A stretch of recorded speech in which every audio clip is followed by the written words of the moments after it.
brake pedal feel? Not good.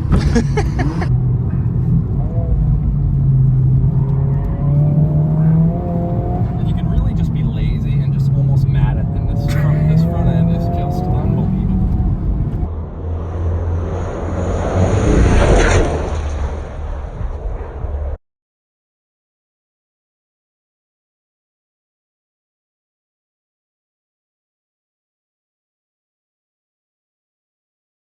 YouTube, and what may be the most daft comparison ever between two cars.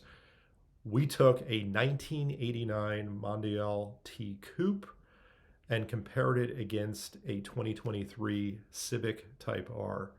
So we have front-wheel drive hot hatch versus mid-engine Ferrari supercar. The Civic has a transversely mounted 2-liter turbocharged 4-cylinder motor, making 315 horsepower and 310 pound-feet of torque. That is a monstrous torque figure, due in no small part to it being a forced induction engine.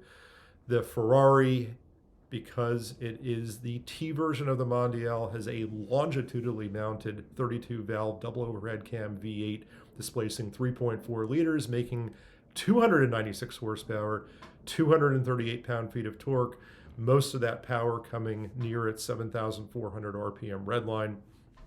The weight on the Civic, 3,150 pounds, pretty light for a modern car. And the Mondial T, shockingly heavy for an 80s Ferrari, 3,450 pounds. So power to weight ratio, definitely in favor of the Civic. But more importantly, the Mondial was panned when it was introduced by the critics.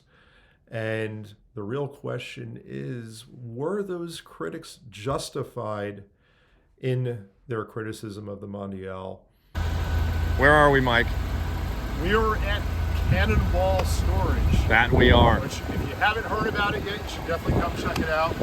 One of PA's finest storage facilities in the entire Northeast area.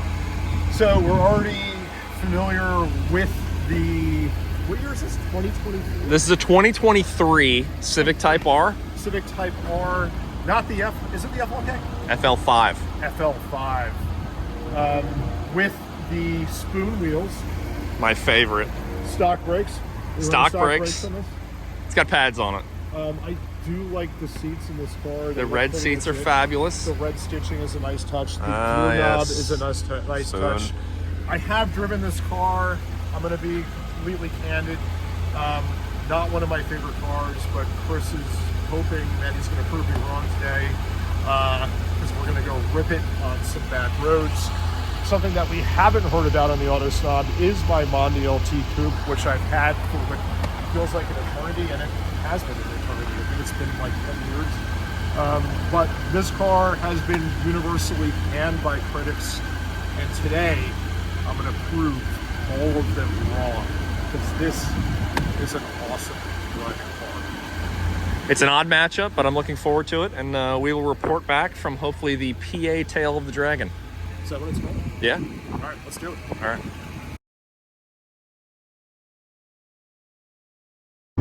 All right, we're in the Mondial T Coupe, cruising at highway speeds. As Chris coined it, we are heading out to check out Pennsylvania's Tail of the Dragon.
brake pedal feel? Not good.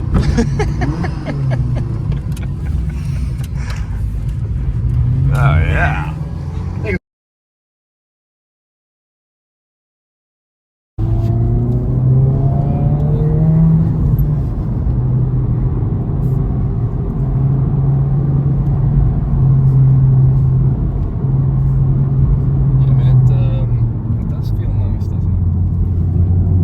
Just feels so composed.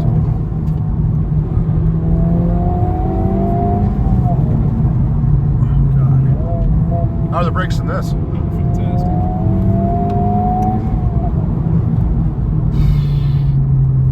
Oh, no jump there. My fucking. I mean, it's tremendous.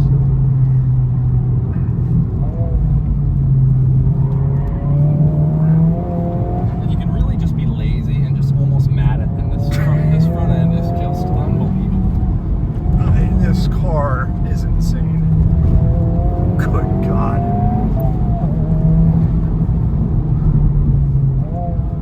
Try not to jump it off of that. A little pushy there. Pulls it out. Seats are great. Seats are not bad. Just a little pushy there too. I didn't really feel the push.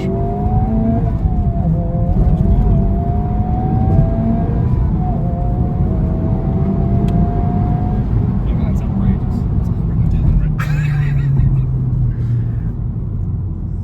right? Not gonna lie, I was a little scared in a few places. But Oh, what a machine. what a car. That is phenomenal. Yeah, it is rather capable. I just have to be okay with the fact it's never going to be that Civic Type R. No matter what tires. but that's It's okay. not going to matter. But that's not really the point of this car. Oh, Get- I smell those brakes. Definitely getting the brakes a bit. All right, this is uphill, so I think we'll give the brakes a little bit of a rest. Yeah. I should put some different pads on here.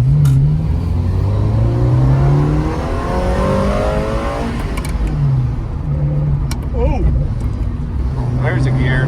yeah, missed the shift there. That was fourth.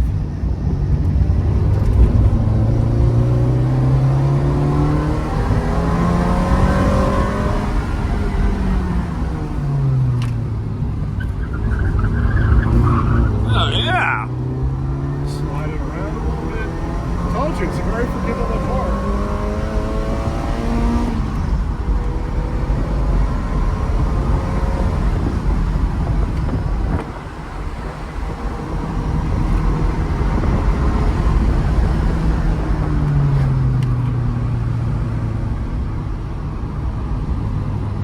Beautiful. I think with the right tires, this would be a lot of fun on the track.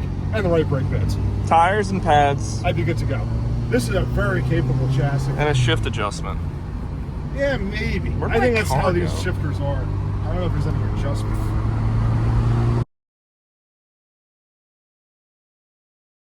What did the upside? Good God.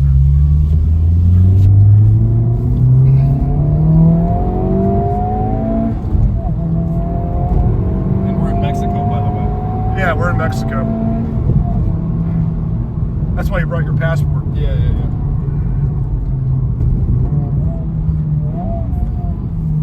That was a terrible red match. See here, just a little. Doesn't matter. Torque. I do feel it trying to sort the torque through the front wheels there. I did feel that. See, and then just mad at a little lag. A little bit of I lag. can't really go to first there. Nah, you can't. That's a difficult corner. Yeah, I mean, scrabbling a bit, but I mean, quite. Not to cut mustard too much there. Nice rev match. I mean, that's just fucking insane right there. I felt the rear end kind of pivot around Yeah, there. it does rotate That was nice. fairly nicely. And this road's almost banked here. Oh almost need a little bit more power in sections. I mean, up the hill, yeah. Yeah. I never thought I'd say that. I mean, but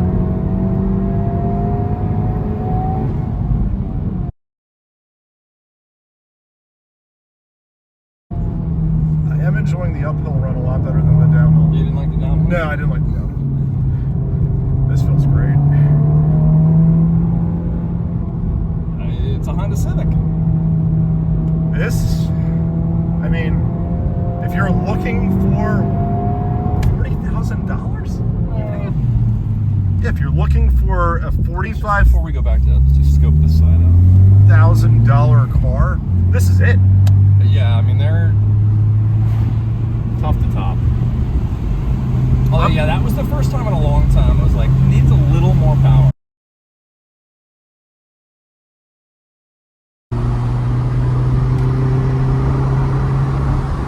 It feels great.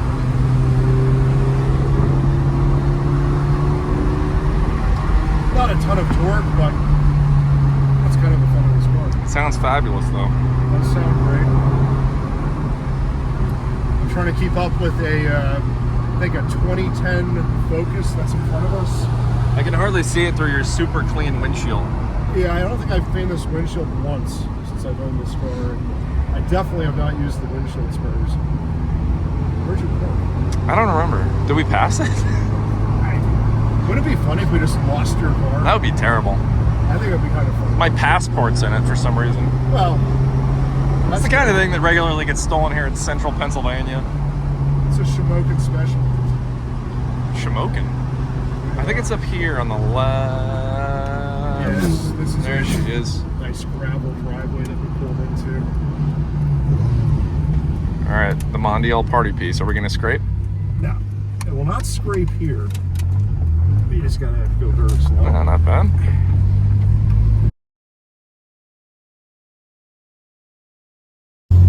Okay, I guess I'll put the windows up.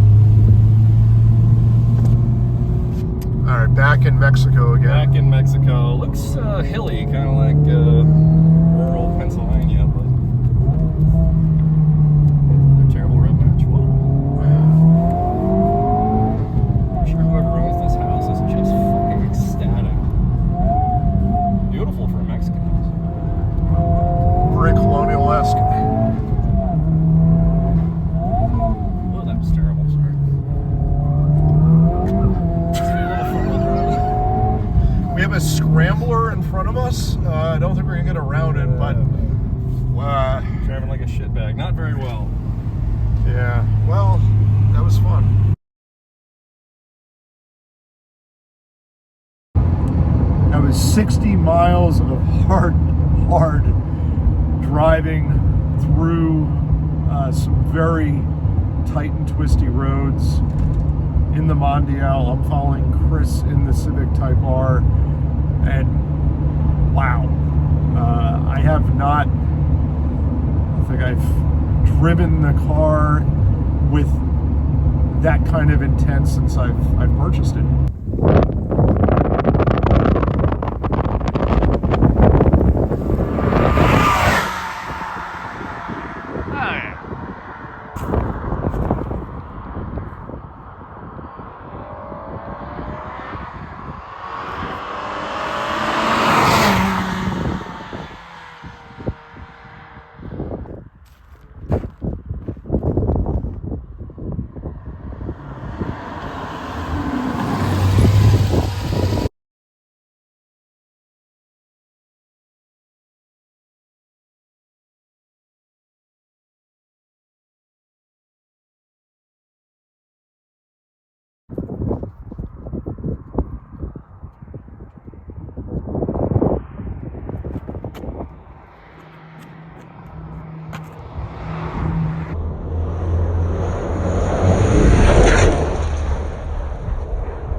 A few surprises surfaced at the end of that epic trip.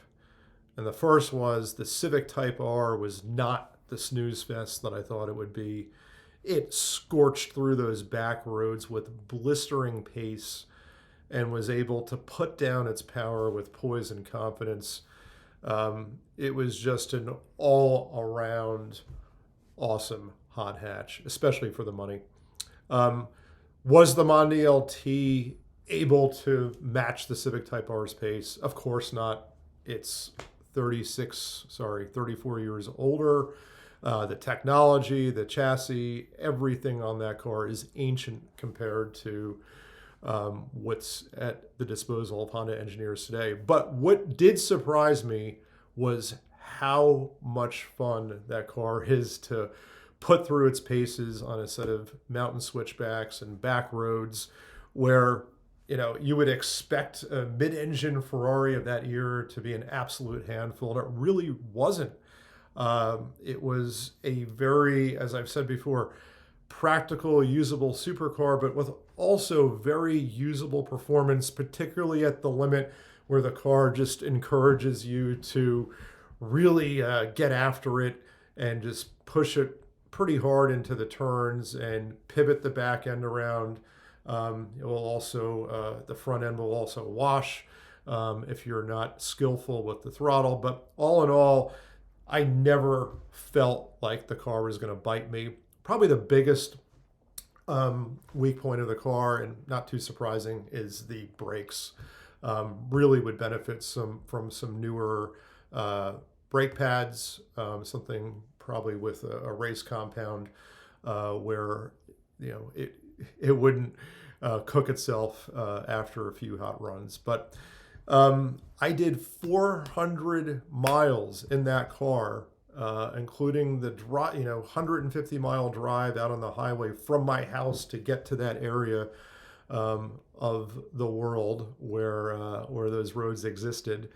And the Ferrari never put a foot wrong. It was dead nuts reliable. I didn't have any warning lights that came on. I didn't have any fluid leaks. The car just did everything I asked it to do. And the final point I want to make is to all the critics that said the Mondial or Mondials in general just weren't a Ferrari. Well, guess what? You're wrong. And if you don't believe me, come and drive my Mondial T and we'll set the record straight. Hope you enjoyed the video. Catch you for the next one.